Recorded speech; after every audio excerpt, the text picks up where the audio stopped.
But I still say you have legs for Pardon me. I beg your pardon. I hate to interrupt this conversation, but it's almost time for the Calling All Cars program on the radio, and that's one program I never miss. Do you folks mind if I tune it in? No, go ahead. By all means. We'd like to listen, too. We often hear it at home. Let's see. What company sponsors that Calling All Cars program? The Rio Grande Oil Company. Oh, yes, Rio Grande. I never can remember. Well, you're a fine one. Here, Rio Grande spends thousands of dollars to entertain you, and you don't even know that they sponsor Calling All Cars. Well, if you like their program, at least you ought to buy Rio Grande gasoline. Listen, Harry, I buy the cheapest gasoline I can get. That's good enough for me. That's what I used to think, Ed. But when I heard that so many cities were specifying Rio Grande cracked gasoline for police cars and fire trucks and emergency engines, I decided that I might as well enjoy some of that police car performance in my old bus. Well, I found out that while Rio Grande cracked gasoline with tetraethyl doesn't cost any more than any other quality gasoline, it does cost about 2 cents more than the cheapest gasoline. So I decided to keep a record and see if Rio Grande would really give me better mileage, and, well, I found that it did. Now I suppose you're going to tell me that, in addition, it rejuvenated your car. Mighty near it. It seems to be such a lively gasoline. It starts the engine almost instantly, and it doesn't stall and die. I don't have to keep using the choke at all. And since I've been using Rio Grande cracked gasoline, my car seems so much peppier. It's faster. I go over lots of hills and high now, and even on that steep Olive Street hill, I can breeze over in second gear. I used to be afraid I couldn't make it in low. Hold it, Harry. Here comes the program.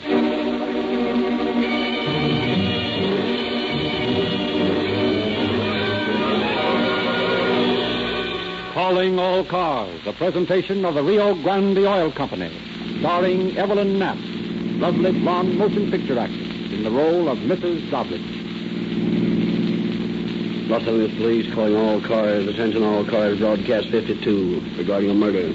The unidentified body of a murdered man found under a bridge on Angeles Mesa Drive. The victim's cufflinks bore the initials MFD. Follow up on this, boys. That's all. Rosenquist.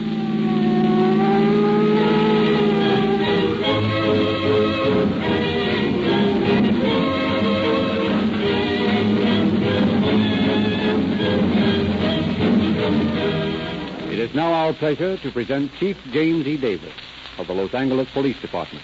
Chief Davis. Good evening, friends. There is a camaraderie in police work which is akin to that of soldiers in battle.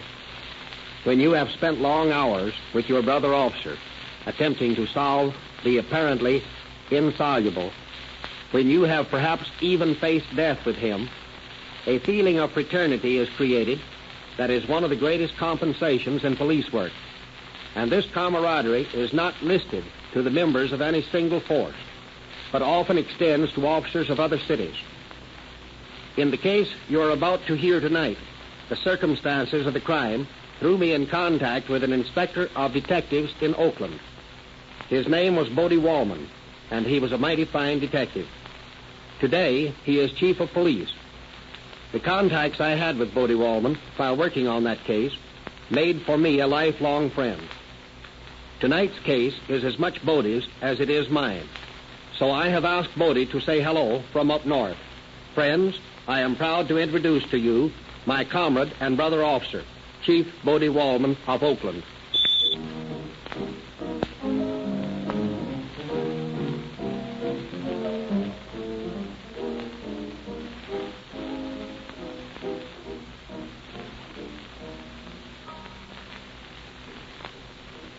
Hello, Jim, and thanks for the send-off.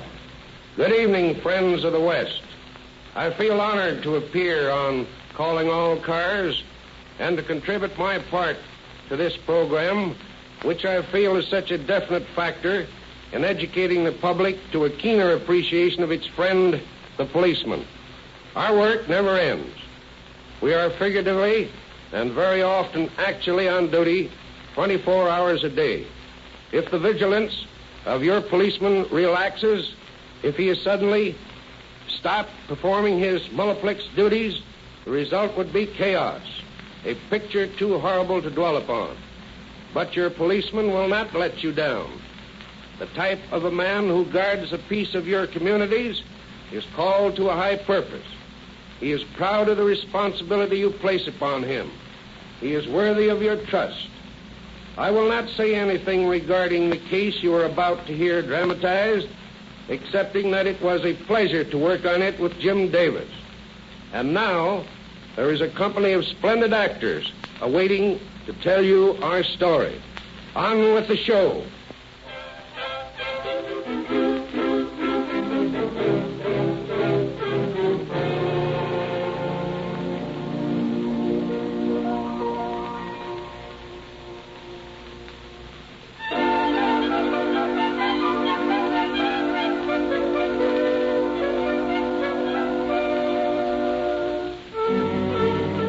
Our story tonight goes back to the time when the fashionable Wilshire district of Los Angeles was still a subdivider's dream.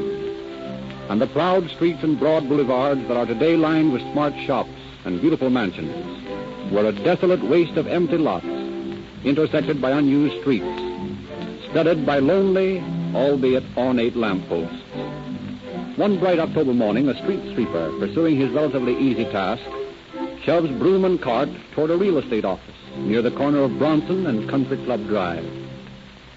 St. Louis woman with a diamond ring, pull that gal around by the apron. Well, good morning, Hubert. Good morning, Miss Parker, ma'am. And how are things with you?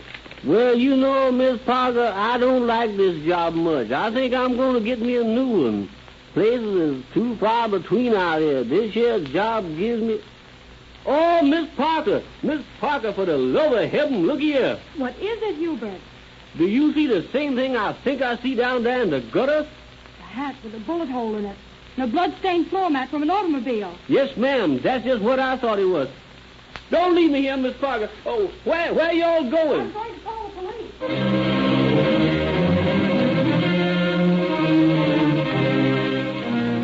With evidence that seems to point clearly to murder, police are baffled when they attempt their next step. The grisly hat and floor mat offer no clues save the initials NFD in the hat band. No one with those initials has recently been reported missing. No dead body is found. As the days go by, the evidence becomes more and more of a mystery. Then 2 weeks later, a couple of truck drivers are eating their lunch in the shade under a bridge on Angeles Mesa Drive. Well, now, let's have some of the old lady's sandwiches. Now, what do we got here? Yeah, we got ham and roast beef. What do you want? I'll take roast beef. Hey, like those you had last week. Yeah. Hey, Charlie, there's a guy lying over there. Where? Oh, yeah. Oh, some old drunk sleeping it off, probably. Hey, here's a stick. Let's bang the soles of his feet with it and act like we are cops. Yeah, okay. Go ahead, smack him. Hey, you snap out of it. Ed! Huh? He ain't drunk. He's dead.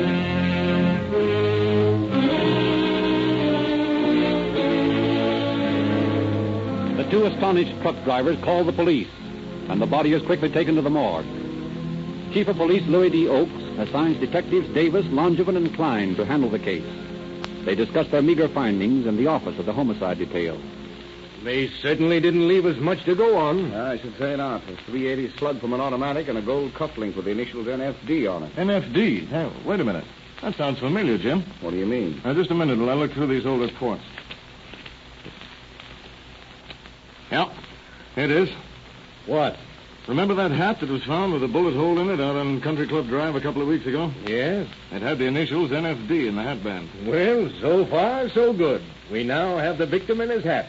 But we're still a long way from his identity. Yeah, and remember, the missing persons file didn't show anyone with those initials. Well, that would appear to indicate that the victim is not a resident of Los Angeles. that's right. Now, first, we better release a complete description to the press and see if some citizen can't help us identify the body.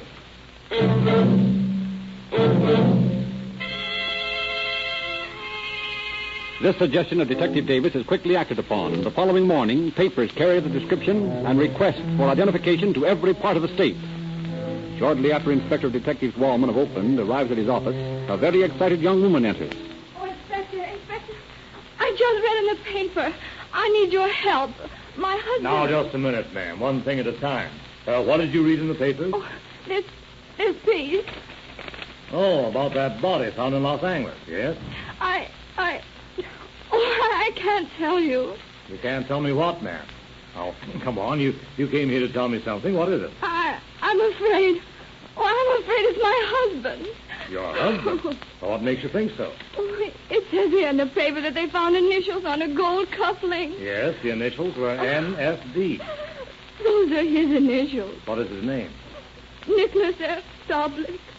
I gave him a pair of gold cufflinks last Christmas. Oh. Now, please, Mrs. Doblik. Oh. You must control yourself. Oh, yes. I'll try. Now then, how long has your husband been missing? Well, he left home over 2 weeks ago. When exactly? October 17th, I think it was. Did he say where he was going? Yes, he was going to a meeting in Portland. And you've not heard from him since? No. Only a postcard from him from San Jose the day he left. Did your husband have any money on him when he left? He always carries a lot of money. I think he had $500 or $600. Anything else of value? Yes. A 4-carat diamond ring. 4 carats, eh? The body found in Los Angeles had no money or jewelry on it, save the one cufflink. Well, then they've robbed Nick. Oh, they've stolen his diamond ring as well as murdered him. Now, Mrs. Doblik. Did he have any enemies? No. None that I knew of. Or was there anyone who knew his habits who might have done this? I can't think of... Oh, well, there was Jim Allen. Jim Allen? Who's he? He was a friend of Nick's. He lived with us for a while. Well, have you any reason to suspect him of the murder of your husband? That is, if this victim is your husband. Well, no, not exactly, but... Now, please, Mrs. Davlich, you don't hold anything back on me. Well, once while he was living with us, I had a little fight with Nick. And Jim told me I ought to get Nick's diamond and walk out on him. Yes? He offered to slug Nick and get the diamond from him. And what did you say to that? I refused, of course. I told Jim he'd better get out. Now, Mrs. Davlich, if your husband was on his way to Portland, what makes you think he should be found murdered in Los Angeles? I don't know, but I'm sure that it's Nick. Will you be willing to go to Los Angeles and try to identify the body? Yes, of course. Oh, very well. I'll arrange that. And you'd better start looking for Jim Allen. Find him and you'll find Nick's diamond ring. And when you do, you'll have Nick's murderer.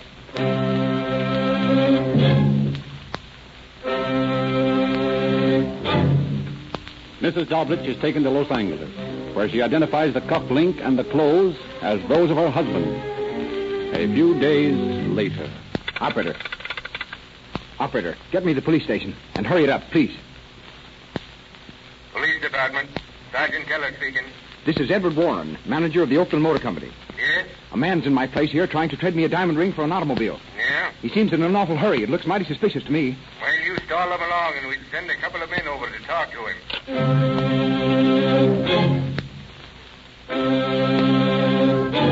The suspicious salesman stalls the buyer with details of contracts and bills of sale until Oakland police arrive.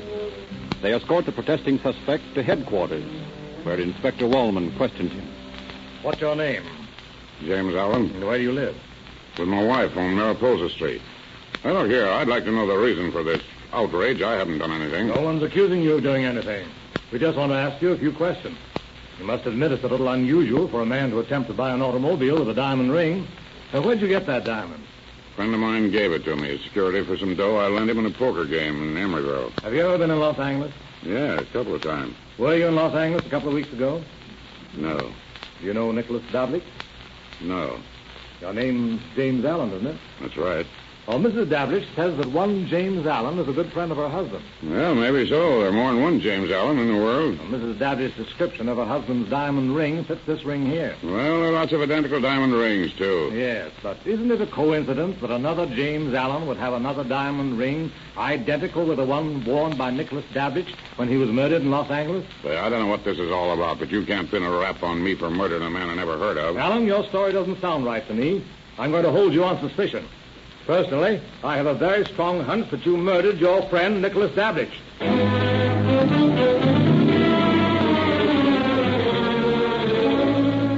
While police await Mrs. Davlich's return, Inspector Wallman conducts an investigation of Allen's background.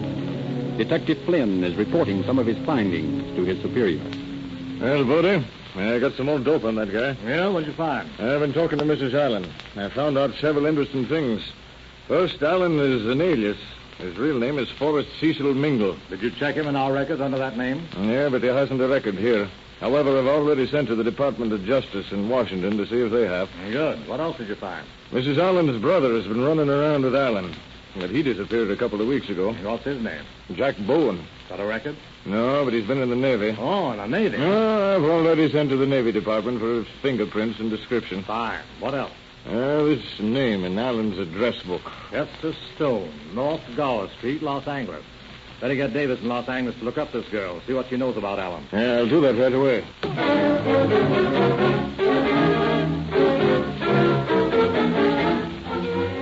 A few hours later, Davis interviews Hester Stone, and by the time he returns to headquarters, Washington has replied to Flynn's queries, and the case against Allen is mounting. Well, Jim, how'd you come out with the Stone girl? Fine. She knows Allen, and she was out riding with him on the afternoon of October 17th. Good. That places him in Los Angeles around the time of the murder. How about this girl? Was she tied up in it? No, I don't think so. She's a pretty fine person. I don't think she had a thing to do with it. Will she testify against Allen if we bring him to trial? No, yes. That's fine. And I got some good news while you were out. What's that?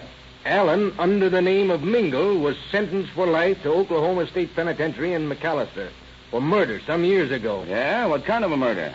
He bumped off a woman in a public park for her diamonds. Oh, up to his old tricks again, huh? Yeah, but what I can't understand is he's out on parole now. Out on parole, right? But get this.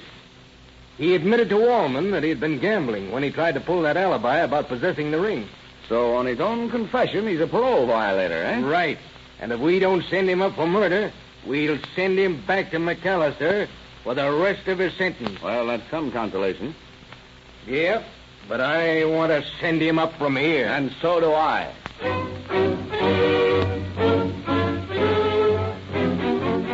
Detective Langevin goes to Oakland and brings Allen back with him. In the Detective Bureau, Allen faces the Los Angeles officer. You guys are getting yourself in an awful jam. When I get out of here, I'm going to sue you and Bodie Wallman for false arrest. You'll pay for Now, this. quiet down, Allen. You can't bellow your way out of this. We know you came down to Los Angeles on the 17th of October. I did not. That's a lie. You can't prove it. Can't we? Langevin, bring that young lady in, will you? Right. Come in, Miss Stone. Do you recognize this man? Yes. That's Jim Allen. Now, will you tell us when you last saw him? It was on the 17th of October. He called for me in an automobile, and we took a ride. He brought me back home at about 5 o'clock in the afternoon. Thank you. That's all, Miss Stone. Well, that places you in Los Angeles the day Nicholas Dablich was murdered. Yeah? How much you paying her to make that statement? She's telling the truth. She's lying. I never saw her before. Why don't you save us a lot of time and tell us exactly how you murdered Nicholas Dablich? I never murdered him or anyone else. How about that woman you murdered in Oklahoma for her diamonds? I don't know what you're talking about. You deny murdering Nicholas Dablich? Yes. Bring in that other witness. Now, Mr. Moore, do you recognize this man? Yes, he rented a Maxwell touring car from me on October 17th. Was the car returned in the same condition as it was rented? No, the floor mat was missing from the rear. The blood-stained mat we discovered the next day at Country Club in Bronson is the same mat, is it not? I believe so. Thank you, Mr. Moore. That's all for the present. Well, Allen? You certainly got a nice little frame-up all built, haven't you? Well, it won't work. You got a witness to prove I was in Los Angeles. Another witness to prove that I rented a car. And another witness to prove that the mat from the car was blood-stained. You think you're pretty smart, don't you, Copper? No, just thorough. Yeah, well, you haven't got a thing on me. You can't prove that I murdered Nicholas Dablich. You can't even prove that I knew him. I'll call that bluff. Come in a moment, Mrs. Dablich. You recognize this man? Hello, Jim. Huh? I don't know you. This I isn't never going to... saw this woman before. No, don't talk like that. This isn't going to do you any good, Jim. You murdered Nick, your best friend. You'll hang for Hey, it. look here. I ain't going to stand for any more of this. I got constitutional rights. You can't railroad me. You got a lot of paid witnesses building up circumstantial evidence. It won't do you any good. There isn't a jury in the world that'll convict me. I got a case, too. I'll beat you guys in court, and then I'll squeeze you in a nice, juicy little damage suit. I'm sick of hearing your threats, Allen. Are you going to admit the murder of Nicholas Dablich? I am not. Very well. Take him back to his cell, Sergeant. Yes, sir. Come along. And thank you, Mrs. Dablich. Is there anything else I can do? If there is, we'll let you know. Good day. You know, Langevin, Allen's right. We can't convict him on the case we have now. I know it. We have no witnesses of the crime, and we're not in possession of the weapon. Our only hope is his brother-in-law, this Jack Bowen. Well, our descriptions are out. We'll just have to wait until he's picked up. We can't stay Allen's trial forever. Don't worry about the trial yet. We may not even get an indictment against him. There's no doubt about it. We're skating on thin ice. And yet there's no question in my mind about Allen's guilt. Mine either. Beg pardon, sir, but this telegram just come for you. Thanks, Jack. Well, Longeman, our troubles are over. Yeah? Who's that from? The chief of police of Indianapolis. He just picked up Bowen there as a bag, and he's holding him for us.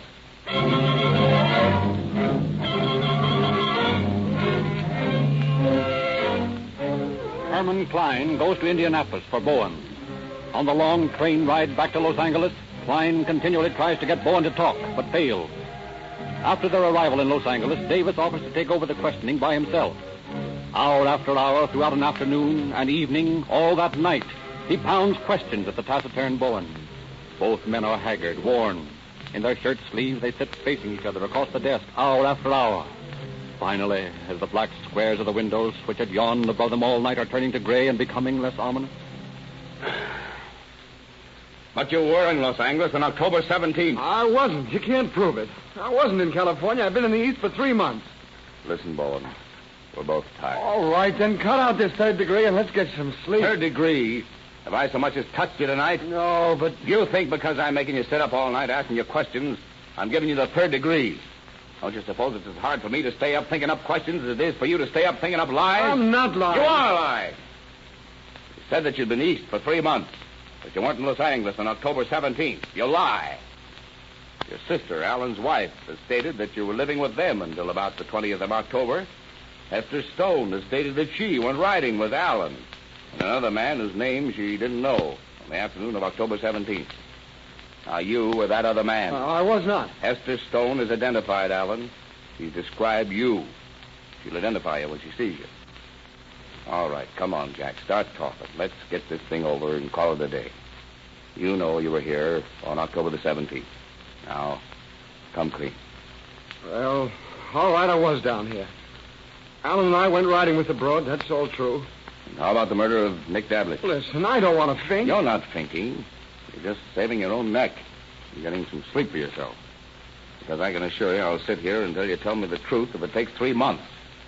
Maybe if you talk and talk straight, it'll help you. Well, gee, All right, come on, spill it. We know that you took Hester Stone on a ride that afternoon. You left her about 5 o'clock. Now, we know from the investigation of Inspector Wallman in Oakland that Nick Dablitz took the train for Los Angeles from San Jose early on the morning of the 17th.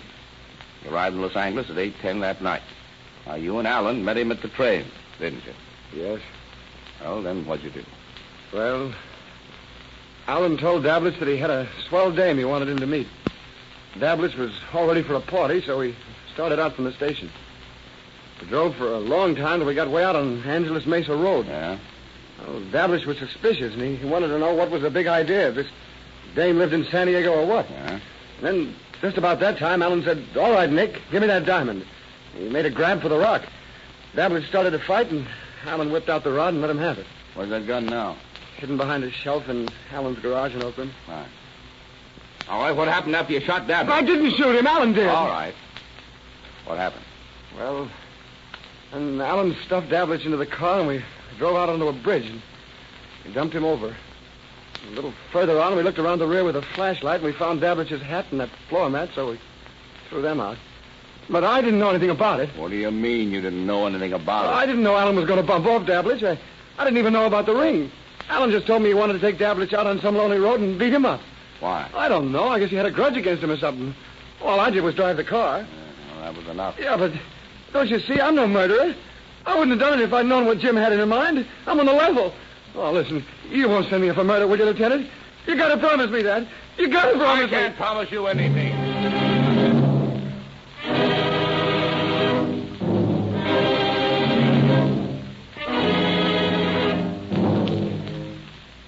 On the basis of Bowen's confession, we had a splendid case against Allen. Both men pled not guilty and were brought to trial before Judge Fricke. At that time, the judge said he had never seen a better prepared case. This was due to a great extent to the excellent investigation of my friend, Bodie Wallman, now Chief of Police of Oakland. The jury was out 31 hours and then failed to reach an agreement because one of the jurors claimed that Allen was a member of his lodge and therefore could not be guilty. On the second trial, Allen pled guilty but claimed insanity. while Bowen pled guilty to perjury of his confession in the former trial. The court found Allen sane and sentenced him to San Quentin for the rest of his natural life, which ended when death came for him in 1929. The man we have called Bowen was sentenced to from 1 to 14 years on a charge of perjury and was paroled after 4 years. As is almost always the case with our 2-lax parole system, Bowen was soon once more in trouble, and after many scrapes with the law, was finally sentenced in Spokane, Washington, for the violation of the Federal Dyer Act. Thank you, Chief Davis.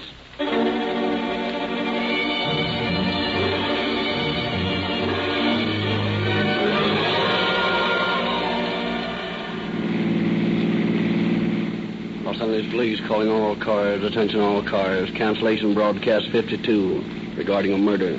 Suspects in this case are now in custody. That's all. Rosenquist. Well, you can turn off the radio, Harry. That's all I want to hear. Gee, that was a thriller. You've got to hand it to Rio Grande. They certainly put on an interesting show. Yes, and like a lot of other folks, you let yourself be entertained for a half hour and then won't even listen for a minute while they tell you about their gasoline. That's not fair. Oh, I guess you're right. You can turn it on again if you want to.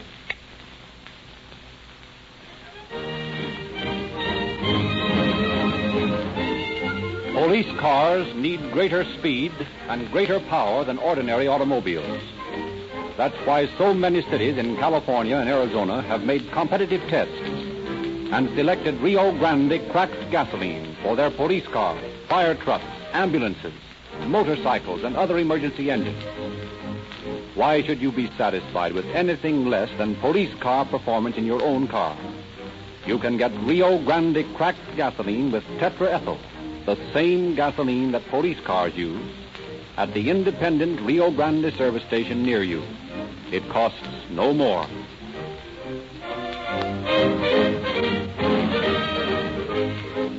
Well, Harry, I don't know whether it's you or the radio, but I'm sold. I'll drive into a Rio Grande service station on my way home tonight, and I'll fill up with that cracked gasoline. Good boy, Ed. That's the way to show Rio Grande that you like their program. And be sure to tell the dealer that you're buying Rio Grande gasoline because you like the Calling All Cars radio program.